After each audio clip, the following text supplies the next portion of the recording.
Canva aims to make it more accessible, especially to those with no design background. Karen Gilchrist, our Make It reporter, joining us here at the SGX to tell us all about this one. And it's one that I know particularly well, one of the few Australian unicorns. Tell us more about what you found out. Good afternoon, Matt. Yes, so this is a more positive story coming from your neck of the woods today. And this is the story of Melanie Perkins, who is the founder of online design platform Canva.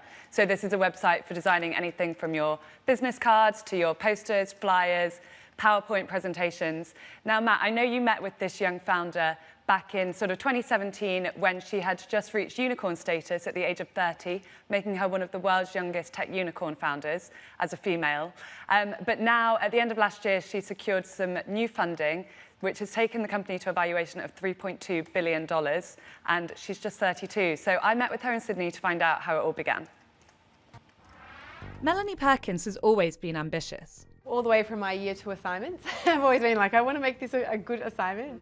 As a teen, the Australian entrepreneur and her boyfriend Cliff Obrecht dreamed of taking on the Microsofts and Adobes of the world. I guess our goal was to take the entire design ecosystem, integrate it into one page, and then make it accessible to the whole world. No small feat.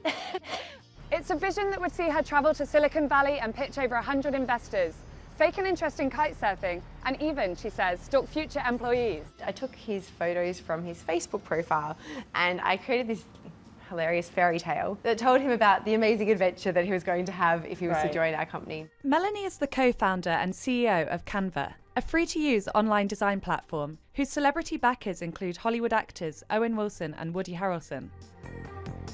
She and Cliff started the company here in Australia back in 2013 in a bid to make design accessible to all, be it for logos, flyers, or even presentations.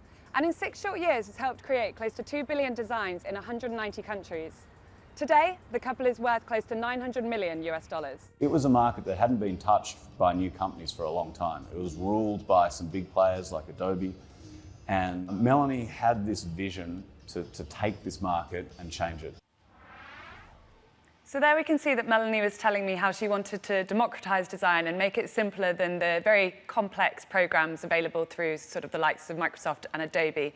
But she actually started quite small and created this yearbook design business to kind of test out her idea. And then she received a great deal of investor backing who could really see the legs for this business and wanted to help her grow it over the world. Well, we know that its growth has been fairly rapid, and you mentioned some of the star power getting behind the business as well. Are there any plans for some sort of immediate expansion? Yes, so at the end of October, they secured $85 million in funding, which was led by Silicon Valley investor Mary Meeker's Bond Capital Fund.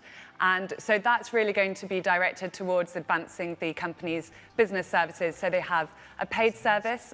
In addition to their free-to-use public service, they also have a paid version which expands their templates and different platforms that way. And then they also recently launched a Canva for Enterprise, which is tailored directly to businesses so they can create everything from business cards to their pitch decks. Did you find out what the most popular thing people go online and use Canva for is right now? It is a variety of things. I mean, they've got kind of users across 190 countries creating 2 billion designs. So it's all sorts of different things. But she did sort of weigh in on some of the interesting stories. So it can be charities that are doing publicity campaigns. It can be your simple business cards. It can be pitch decks. Doing similar kind of pitches for small companies that are trying to get the investment like she did herself.